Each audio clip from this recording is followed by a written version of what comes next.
ospital, umabot sa 28 ang bilang ng mga nasagip na kabataan na ang edad po ay 8 hanggang 16. Anong kinabukasan ang kakaharapin ng mga itinuturing na anak ng kalye? Baba.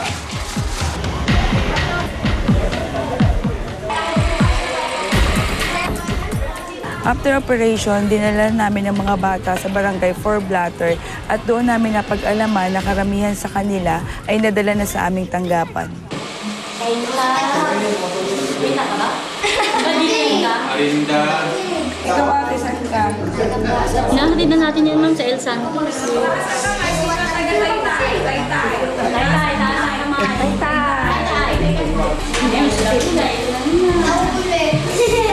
Na-miss niyo kami? Sino pa ikaw? Paano? Pagdating sa barangay, for record purposes, ni-record natin yung kanilang mga pangalan, yung edad, yung address. Kung mapapansin natin, yung mga bata ay talagang magkakakilala dahil pagdating sa barangay, ayaw maghiwa-hiwalay, talagang gusto nila magkakasama sila.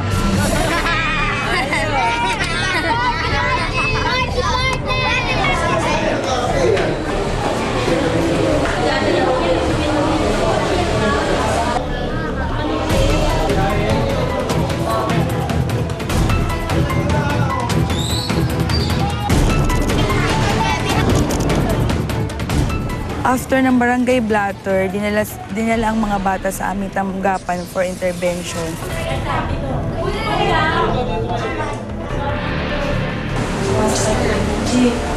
We conducted initial interview and counseling. We provided food and clothing at pansamantala silang nanatili sa aming tanggapan.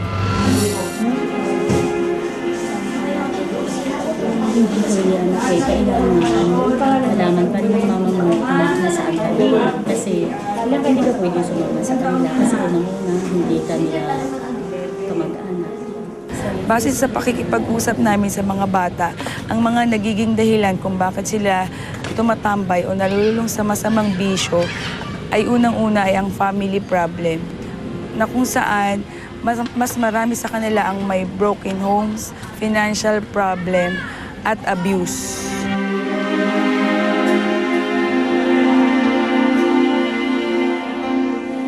Nagaw na pagkaitan, pagpalo. Sumusobra na sila. Kawasan. Minsan, kakapasa kami. Kasi tinatakasan ko sila. Kakot ako eh. Palawin ako rin.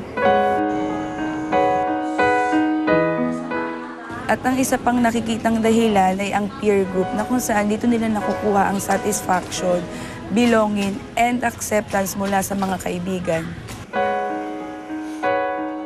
Yung mama mo ba, inaalagaan ka? Papa ko lang po. Nasaan mama mo? Sa bahay po. Kaya ka umaalis kasi wala kang kasama sa bahay, ganun ba?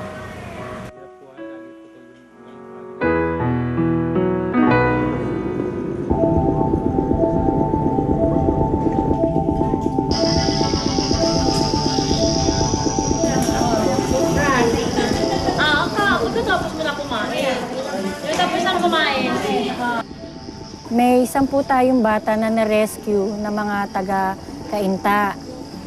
Yung 7 doon, naibigay na namin sa mga kanilang mga magulang at nangako naman yung kanilang mga magulang na pangangalagaan nila, babantayan at aarugain na. Opo, anong bago sa amin?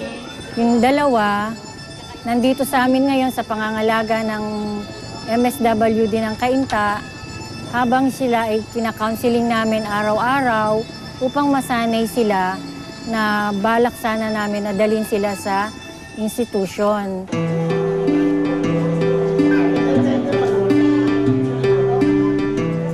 Gusto ko yung sama-sama tayo. Kasi nga, naiyak din yung anak ko. Mama. Sabi ko, anak ko, Diyos ko, sabi ko gano'n, nangyari. Kung hindi pa ako tumawag kapatid mo, hindi ko pa nakausap, hindi ko pa alam na ganyan na palang kalagayan mo dito. May mga gastet. Siyempre po sa akin, masakit din. Siyempre, galing sa sinapupunan ko sila, tapos ganyan. Kaya gusto ko ilayo dito. Iuwi ko sa Bicol para malayo na sa mga barkada. Ano naman po kasi sama-sama naman kami araw-araw para masubaybayan ko din sa ginagawa niya. Ate, pero pag ganun, pag sarili ang bahay, basta issue nyo na sa amin na stay na kayo doon for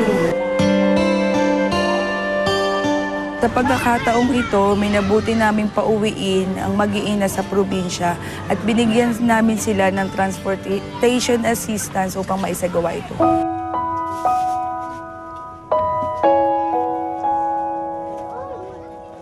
Okay naman po sa kanyang umuwi. Siyempre po, yung mga barkada na andyan. Kaya parang ang isip niya pa iba-iba. Sabi ko, ano na, pag nandoon na tayo, huwag ka nang gumawa ng masama. Kasi mas maganda nak may magulang eh. Kasi mahirap nak. Gayahin mo mga ibang bata dyan, walang magulang.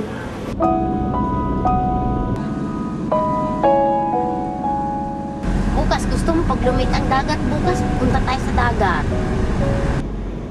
Ang ama mo tunay, sabi kong ganun, di ka inintindi. Ina mo lang ang nag-iintindi sa'yo. Sana maintindihan mo ako.